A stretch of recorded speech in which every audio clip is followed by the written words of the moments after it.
Dear students, welcome to our YouTube channel maths study zone. तो हम लोग class 11th का जो second chapter that is relations and functions उसको continue कर रहे हैं।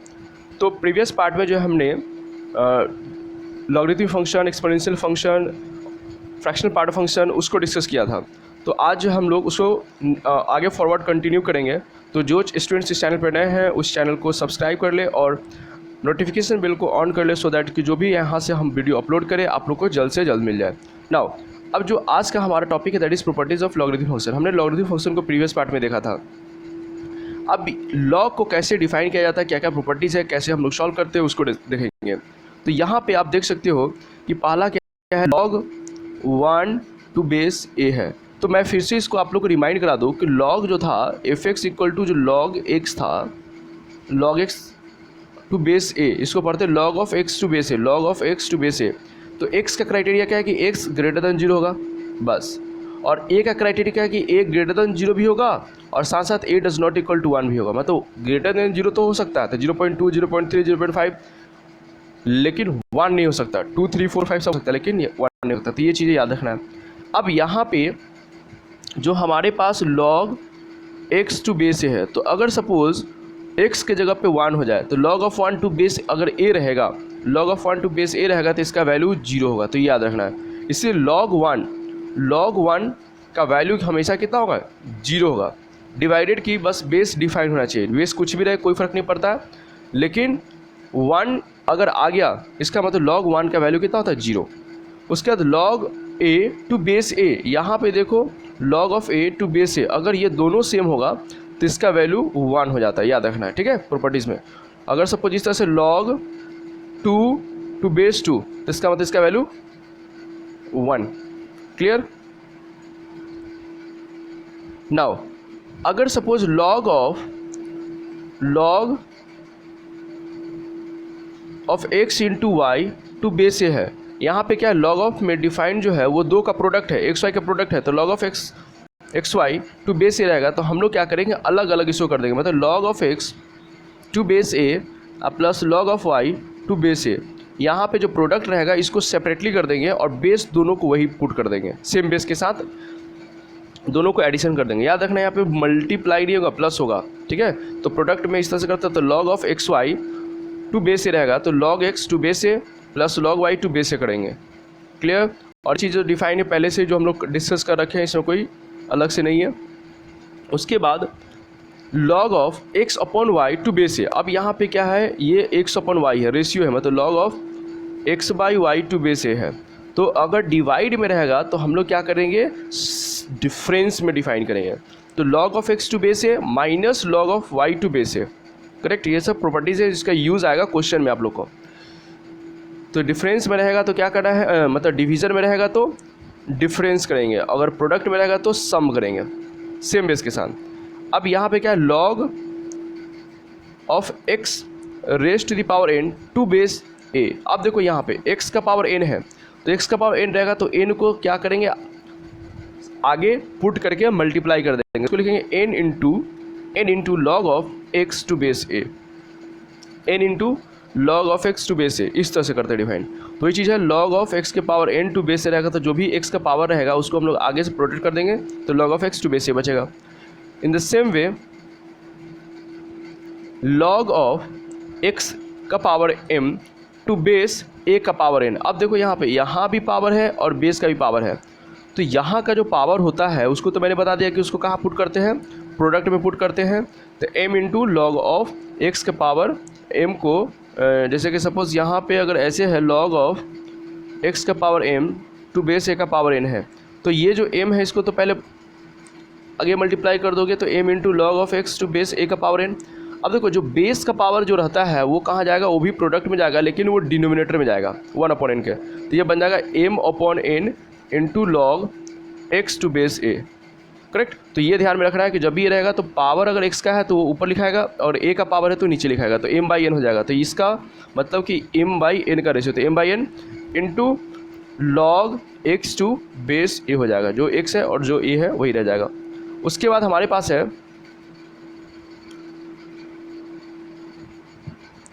log, ये तो हो गया, हाँ 7 x raise to power log y to base a. अब क्या है, x का power log y to base a है। अब यहाँ जो लॉगरिथमिक फंक्शन है वो एक्सपोनेंशियल फॉर्म में आ गया है। ये पूरा लॉगरिथमिक फंक्शन है वो एक्सपोनेंट के फॉर्म में है। तो इसको कैसे करेंगे हम लोग, तो यहाँ पे देखो log y टू बेस ए जो है x के पावर में है, तो क्या कर सकते हैं हम लोग, यहाँ से ये x और ये y को इंटरचेंज कर सकते हैं। मतलब इसको लिख सकते हो y raise to the power log x to base a, दोनों एक ही चीज़ है। तो याद रखना है x raise to the power log y to base a है, तो इसको लिख सकते हो y into log x to base a. मतलब x और y आपस में इंटरचेंज कर जाएगा प्लेस को, और बेस वही का वही रहेगा। उसके बाद है log x to base a, log x to base a. अब ये जो है ये इसको अपॉन 1 करेंगे तो न्यूमरेटर पार्ट है, ये डिनोमिनेटर पार्ट है।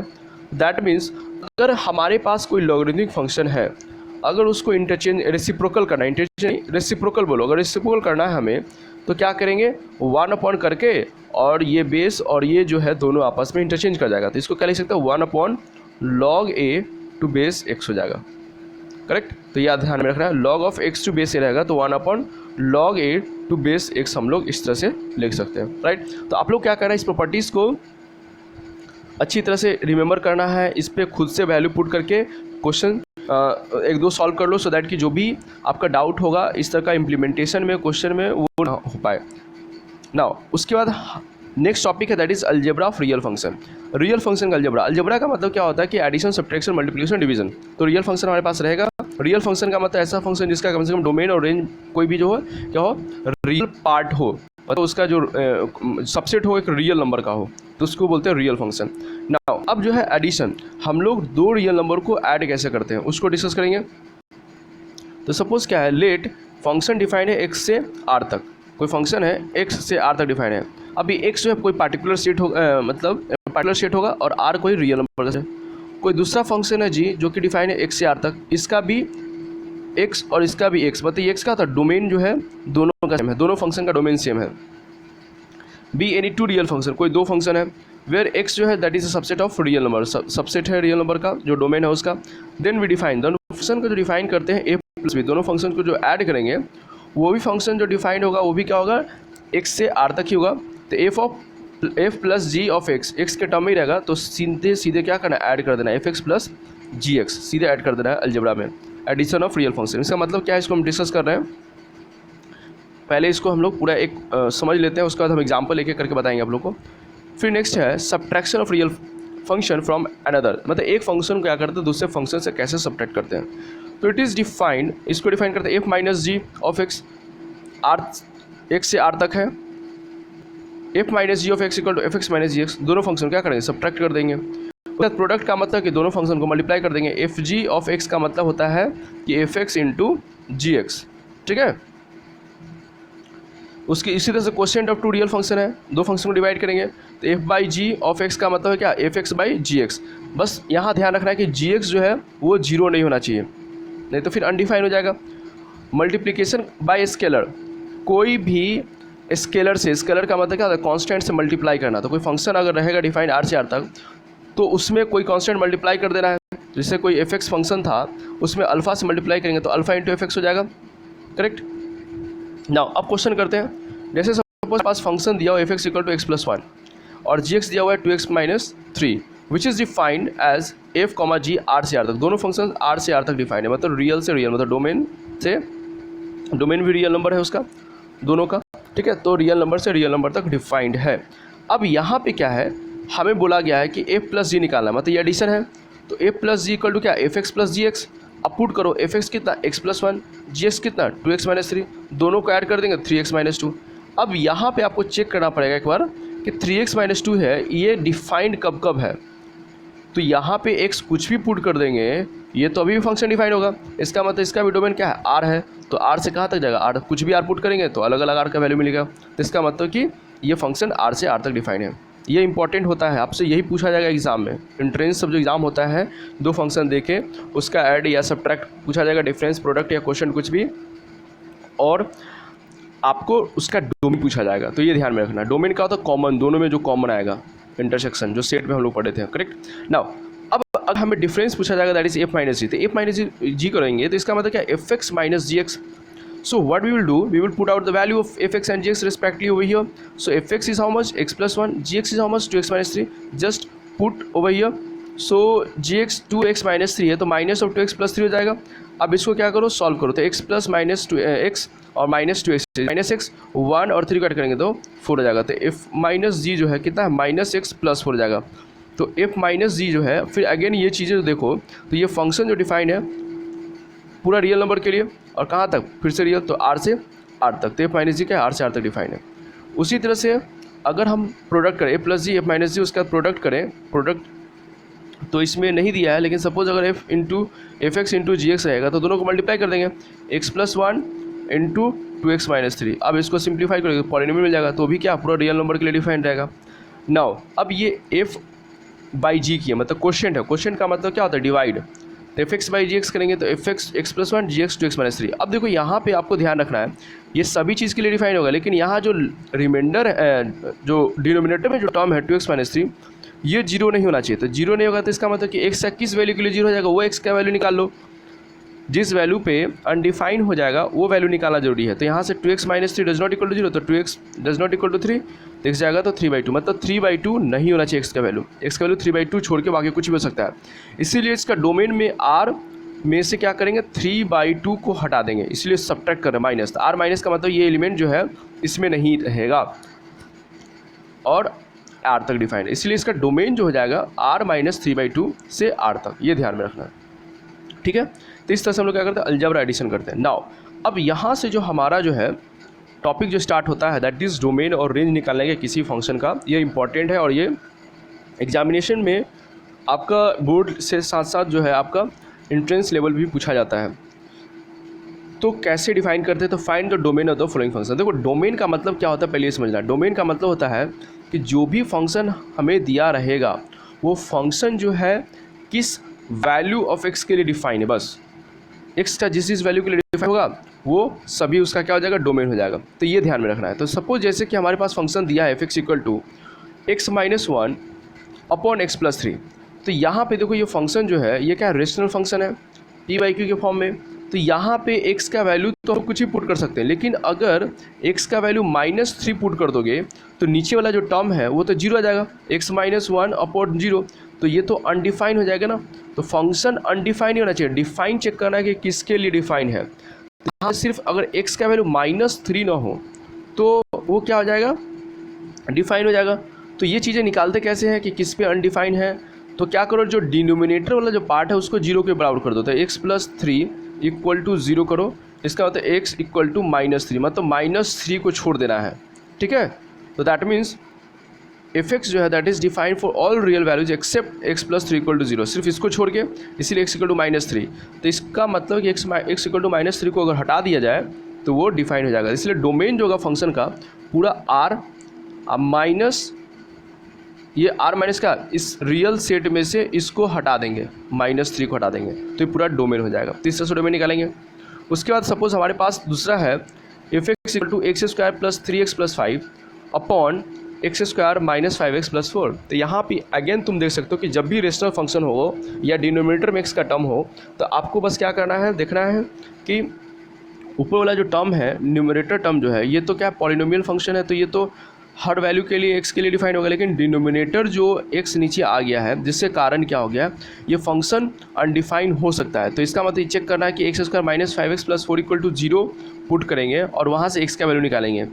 तो fx जो है डिफाइंड होगा for all real except x square minus 5x plus 4 equal to 0. मतलब ये जो फंक्शन है नीचे वाला वो किस वैल्यू ऑफ x के लिए 0 बनेगा. मतलब क्लास 10th में आपने पढ़ा होगा जीरोज़ ऑफ पॉलिनोमियल. तो बेसिकली हम जीरोज़ निकाल रहे हैं नीचे वाले टर्म का. जीरोज़ निकाल लेंगे, इसका मतलब उस x वैल्यू के लिए वो जीरोज़ बन जाएगा और उसको माइनस कर देना. तो इसको हम लोग क्या करेंगे, इक्वल टू 0 पुट करेंगे और यहाँ से फैक्टराइजेशन करना आई होप आप लोग को आता है. अगर नहीं आता है तो आप लोग क्लास 10 का प्लेलिस्ट बना हुआ है इस चैनल पे, वहाँ पे आप विजिट करते हो, वहाँ से देख लेना पॉलिनोमियल फंक्शन में. नाउ तो यहाँ पे हम लोग क्या करेंगे, मिडिल टर्म को स्प्लिट करते हैं, तो 4 को करेंगे फैक्टराइज, तो 4 × 1 और 4 + 1 क्या हो जाएगा 5, तो x² माइनस x - 4 और x - 1 में फैक्टराइज जाएगा। अब दोनों क्या करो इंडिविजुअल जीरो करेंगे, तो x का वैल्यू 1 आएगा, 1 पर 4 आएगा। इसका मतलब कि x = 1 और 4 के लिए डिफाइन नहीं है, इसका मतलब कि r में से दोनों को माइनस करेंगे, तो r माइनस और सेट 1, 4 इस तरह से लिखते हैं, मतलब 1 4 को r में से हटा देंगे, तो ये हमारा डोमेन हो जाएगा। तो इस तरह से क्या करते हैं हम लोग पॉलिनोमियल फंक्शन का, रेशनल फंक्शन को क्या करते हैं डोमेन निकालते हैं। तो इसी चीज़ आपको ध्यान रखना। नाउ थर्ड है दैट इज f(x) = √4 - x²।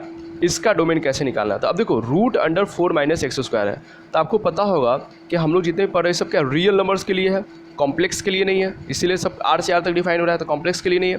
तो इसका मतलब कि रूट के अंडर 4 - x² है, तो हमें ये नंबर जो भी चाहिए वो भी तो ग्रेटर देन 0 चाहिए, या तो रूट के अंदर 0 आ जाए या फिर पॉजिटिव आना चाहिए, निगेटिव तो आएगा नहीं। अगर रूट के अंदर में निगेटिव आएगा तो वो क्या होता है इमेजिनरी होता है, कॉम्प्लेक्स नंबर बोलते हैं उसको, ठीक है। तो निगेटिव नहीं चाहिए, हमें पॉजिटिव या फिर 0 चाहिए। तो दैट मीन्स हमेशा याद रखना है कि जब भी रूट का टर्म्स होगा √4 - x² होगा, और जो कॉम्प्लेक्स नंबर और जो इमेजिनरी नंबर है हम लोग आगे जो है 11th में पढ़ना है, तो चीज़ें डिटेल्स में लोग पढ़ेंगे, लेकिन फ़िलहाल अभी रखना है समझ के कि रूट के अंडर निगेटिव नहीं हो सकता, हमेशा या तो 0 या फिर पॉजिटिव होगा। तो हम क्या बोलेंगे इसमें कि ये फंक्शन डिफाइंड होगा, ये कब होगा, तो 4 - x² ग्रेटर देन या फिर इक्वल टू 0 के लिए डिफाइन होगा। 4 - x² ग्रेटर देन और इक्वल टू 0 के लिए डिफाइन। अब यहाँ से क्या करो, इसको बोलते हैं इनइक्वालिटी, मतलब ग्रेटर दैन, जैसे x = 4 है तो इसको बोलते हैं इक्वालिटी। अगर यहाँ पे आ जाए x ग्रेटर दैन या लेस दैन इस तरह से, तो ये होता है इनइक्वालिटीज़ का, या फिर ग्रेटर दैन और इक्वल टू या लेस दैन और इक्वल टू, तो इसको बोलता है इनइक्वालिटी।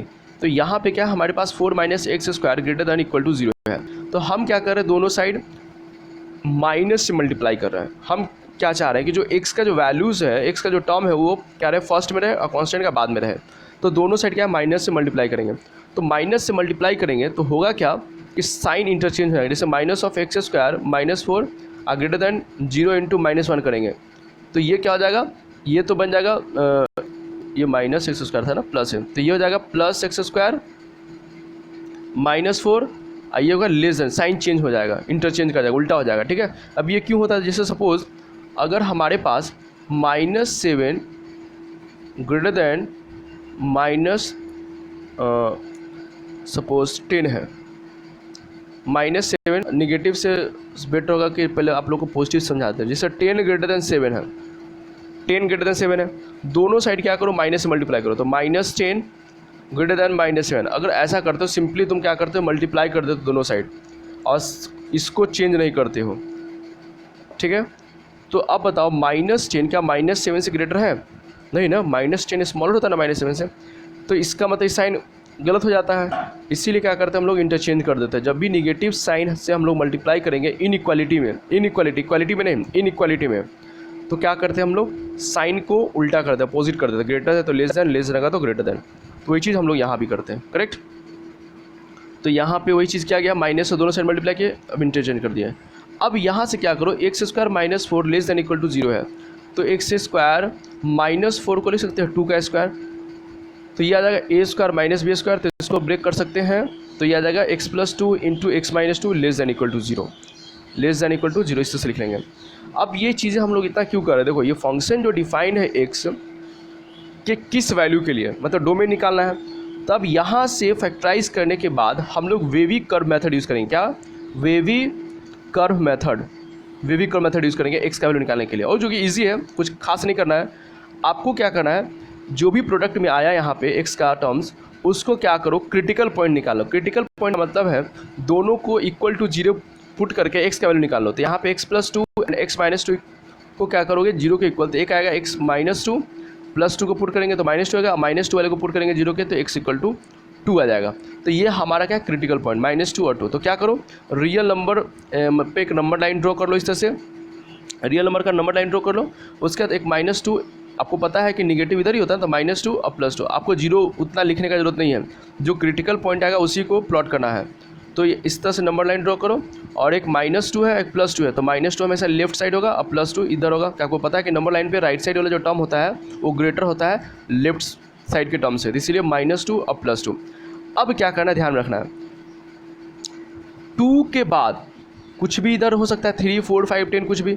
तो क्या करो, 10 सपोज हम 10 लेके चल रहे हैं, आप लोग कुछ भी ले सकते हो, कोई दिक्कत नहीं, 2 से ग्रेटर 10 यहाँ पुट करेंगे x के जगह पे। तो x + 2 मतलब क्या, 10 + 2 12 इंटू फिर 10 यहाँ पुट करेंगे तो x - 2 का मतलब क्या, 10 - 2 8, तो 12 8 या 96।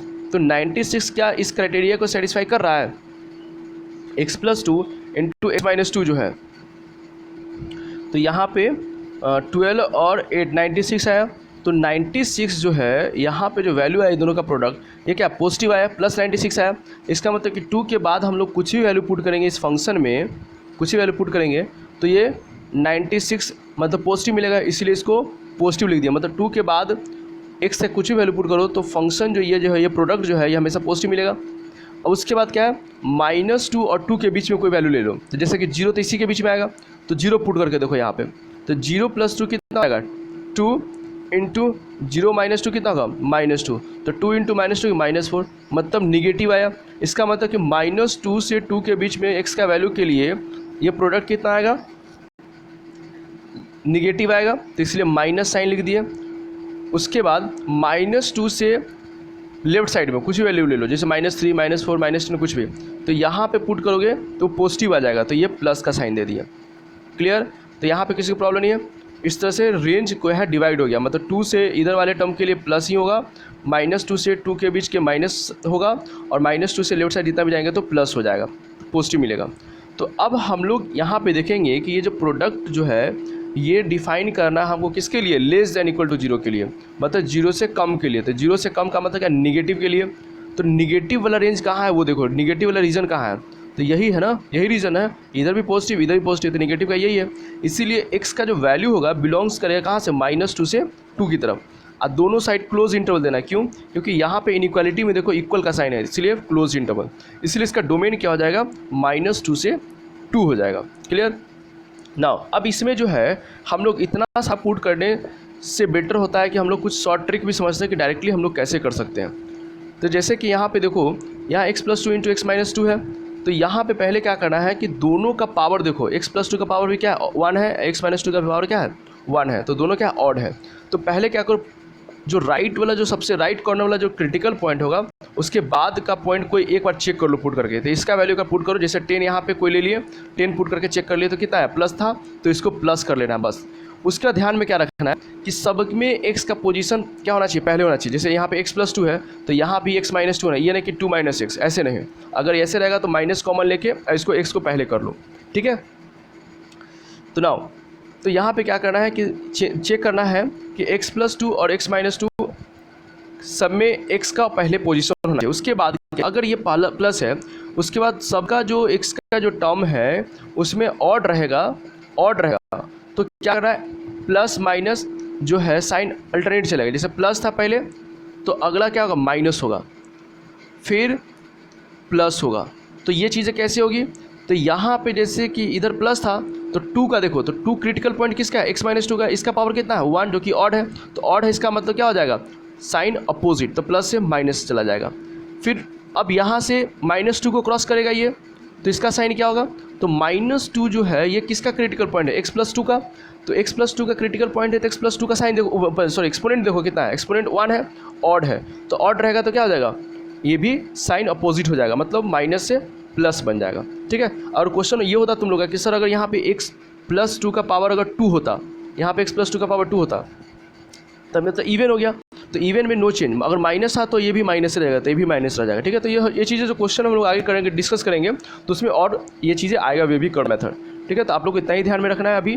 तो आप लोग को क्या करना है, पीछे वाला जितना भी है उसको रिवाइज करना है। आज के लिए इतना ही रखते हैं, नेक्स्ट पार्ट में जो हम लोग फर्दर डोमेन और रेंज निकालने का सीखेंगे। So thanks everyone for watching the video.